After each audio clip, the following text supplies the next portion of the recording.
Alright there, it's the old tight Yorkie. I'm back with another episode of My Humble Opinion, where I offer my opinion of the overall Humble Choice bundle for the month and the individual games within it, based on a 30-minute or often much less playthrough. Now you might think, what can you get out of it in 30 minutes? These are not meant to be intense breakdowns of the entire game. These are snapshots based on, did you grab my attention? Do I want to go further? Why? As an old English professor pointed out to me, or to the class, there are so many books on the shelves to choose from. If you can't at least grab someone's attention and make them want to go further, in the first page, the first paragraph, the first sentence, don't even bother. Because there's too much other to choose from. And he's right. And it's the same with the game. Do you know how many games are on the shelf nowadays? Exactly. So, this one's probably going to be short. Why? It's a narrative game, and I decided to do it for Tales Over Coffee. I don't want to go on too long. Just want to see if it grabs me right at the start. Music's okay. Okay, Volume 1. Additional content will be released on a regular basis, will it? Okay. You have just crash landed on a planet called Alternia and staggered from the smouldering wreckage of your ship. You are now completely alone in a strange world, desperate for information, for provisions, and possibly a bit of medical attention. Okay. But most of all, you are desperate for friendship. Won't someone on this godforsaken rock be your buddy? Any weirdo will do. You're not that picky. Hang on, what's this now? Is someone approaching? Oh, I get to choose. Data Camina or Camia or Diamond. Oh, he's got a hot dog. A spiky hot dog, but a hot dog nonetheless. Yes, someone is approaching a strange, grey-skinned alien with a cosy-looking vest. Perhaps we will make for a good friend. What's up? Oof. Hang on. I didn't get a good look at you before I started talking. I guess you're really weird looking. That's some funky music right there. I'm kinda uncomfortable with this. I don't know why they've got the brackets would do without this download. Your stammering reply eventually confers that you are a lost traveller who is hungry and probably in some need of medical treatment. You're also really lonely and won't mind making a new friend. You just told me that. Don't repeat it. Hungry, huh? I see what your game is. You aren't sure what he's talking about, then your eyes drift toward the obvious target. That exquisite hot dog he's holding. It looks really, really good. Yeah, I don't know about that. I don't know what the spikes are. Your mouth starts watering noticeably. Oh no. I knew it. You're just like all the rest. Your agenda is to have me relinquish my delicacy. Why is that in yellow, uppercase? Well, bold rather. Well, forget it. I've been tricked out of 2 other oblong meat products this week already. I know you probably think I'm an easy mark due to my blood colour. Blood colour? I ain't seen your blood. But I have some dignity at least. You don't know anything about his blood colour, true? Or why it would matter in this conversation about his hot dog. You're hungry, sure. But you didn't mean to cast a threatening gaze at his meal. All you really want to do is make a new buddy, so you don't feel quite so alone in this strange new world. I see. You just want a friend and not my sweetmeat. Give me a sweetmeat, baby. Sorry, I get a little paranoid and walk around with such delicacies in public. You can't be too careful. Folks tend to get that greedy look in their eyes around my warm sausage. Give me a warm sausage, baby. There are odd ways to express the things he's saying, you think? But it would be rude to point that out. Probably best to change the subject. Get this blossoming friendship moving in the right direction. I'm not going to ask for a bite of his hot dog, because he's covering up for that. Apparently I don't like it. Ask if he lives nearby. Yeah, or I used to, I mean. Oh, that music. My place was bombed by drones a while ago. I know, I don't have a hive, but I'm making it work out here. Foraging for tasty things when I can. I've gotten pretty good at it. Talking people into giving me meat products, I mean. You clearly feel a sense of pity for the new friend. You thought you had it rough, crash landing here, hungry and friendless, and come to think of it, feels like your arm is broken. Your ribs too, maybe, but enough self-pity. This is about making a great new friend. You ask your friend if there's anything you can do to improve his life. Oh wait, are we friends now? Like, is that official? Man, I don't know.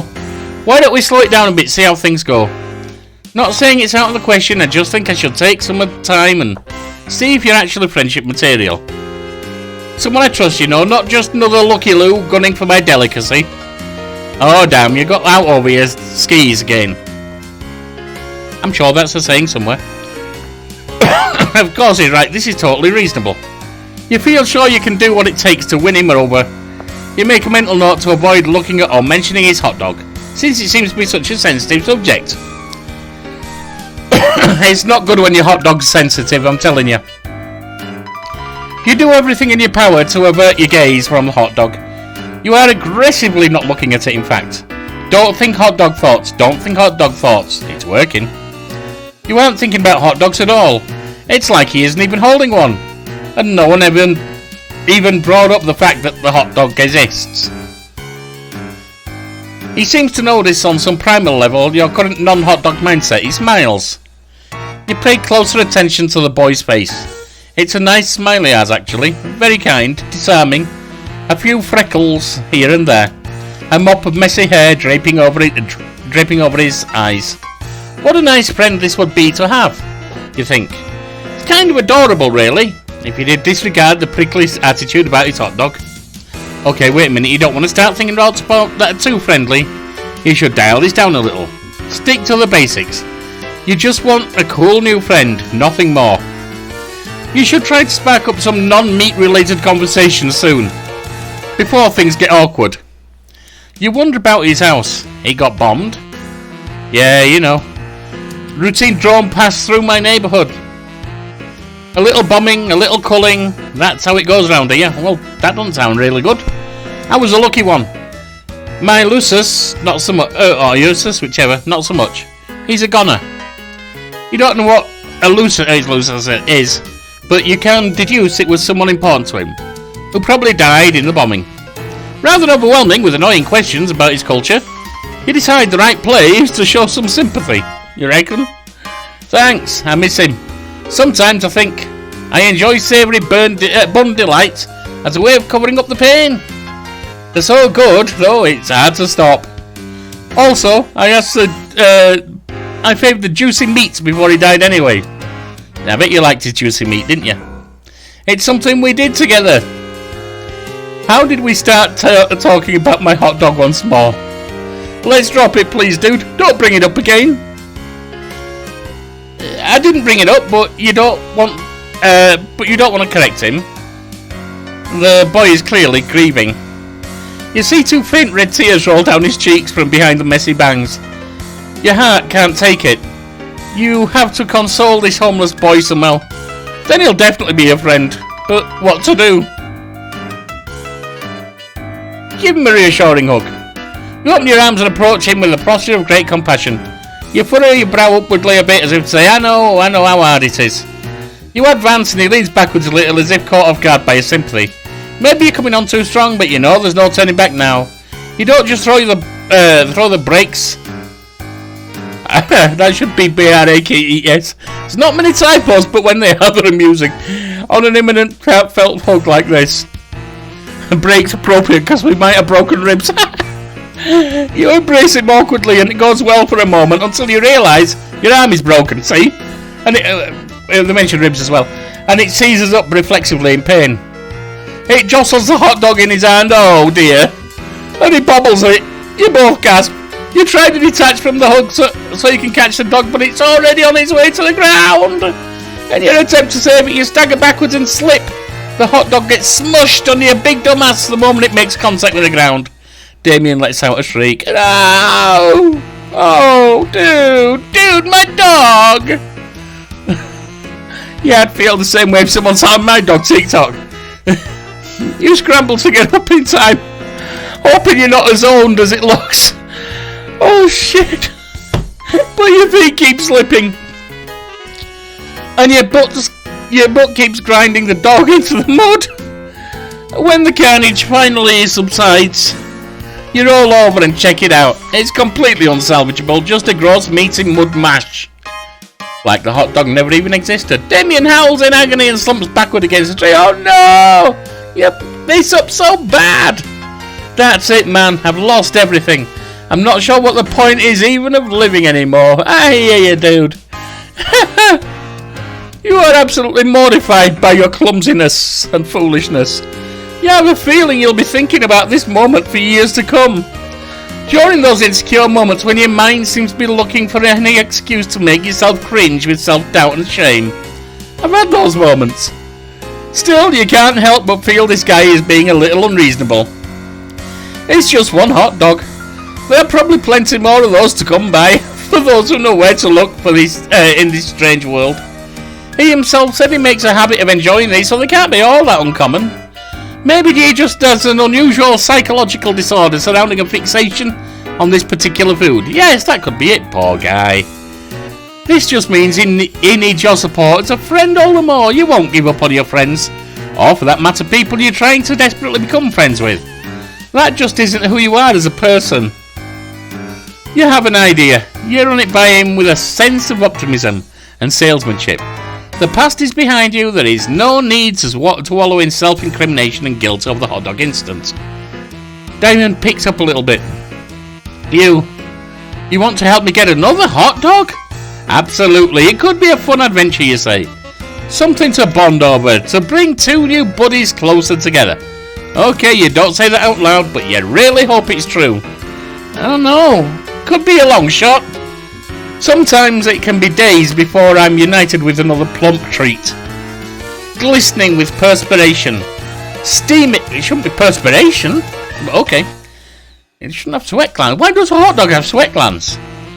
Steaming, relaxing comfortably on a soft melt in your mouth loaf. Damn. Now I really want a hot dog. I guess I don't have much choice but to take you up on your offer, do I? What do you have in mind? It's a good question. You haven't made a plan yet, and frankly don't even know where to begin. But he's interested in spending more time with you, which is the most important thing. You'll figure something out.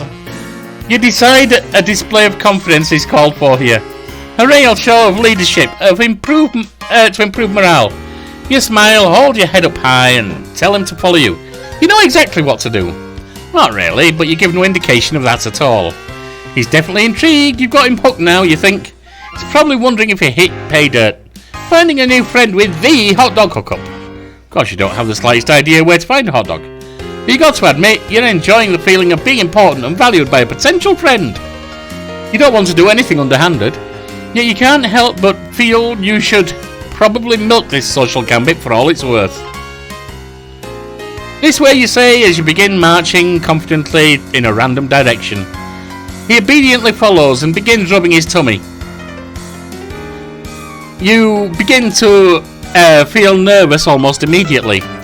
You have absolutely no idea where this is going to play out, or if it stands any chance of resulting in a hot dog at the end of the journey.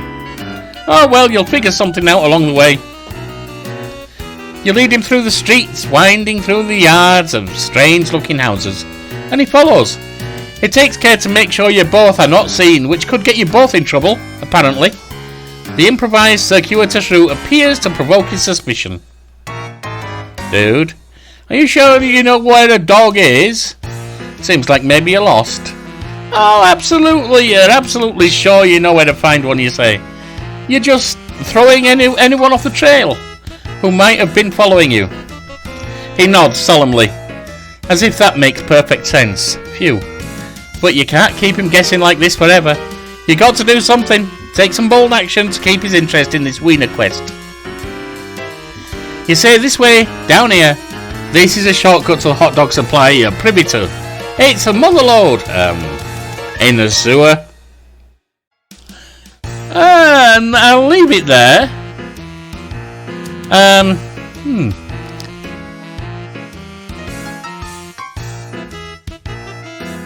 Turn that off while I talk. Alright. We're 15 minutes in. Minus a minute for the initial intro. This is a particular game that's appropriate to the question, did it grab me immediately? But the 4 questions I ask are: 1. Is it worth $1? Oh hell yeah. But not in the way that you might think. This is not, by the look of it, a good game. This is the worst of Hollywood game. This is a game so bad. Horrendous music. It's not painful, thankfully, unlike one of the games I played earlier that the music just made me almost nauseous.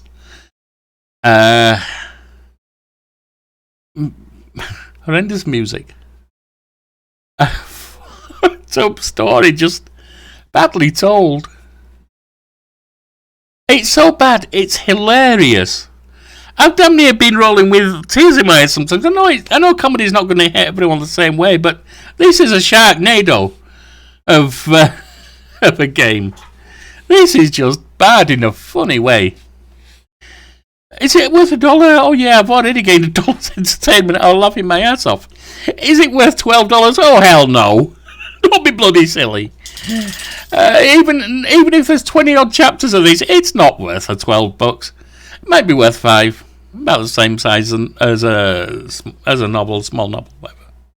It ain't worth $12. Is it coming to the channel? Not for me. Do I want to bring it to... Not for me. It's not good enough to fit in. But, can you ask for it to be brought to the channel? And it will be. Yeah. If you're with me and you think this is just so bloody bad it's funny, I'll bring it to the channel for you. I'll do it as a Tales Over coffee. Who knows? We might both end up laughing ourselves silly. Or all of us. So there we are. It fits in a $12 to $20 humble choice. It's bad, but it's bad in a funny way. So I'll give it a semi-thumbs up. Oh, God. And I will add to that, I'm probably going to play this through myself. If nobody asks for it, I'll leave it a couple of weeks or so. And if nobody asks for it at a time when I'm feeling a bit down, I'll probably grab a beer and play this shit, because I'll be laughing my ass off in no time. Alright, there we are. See you next time. Bye now.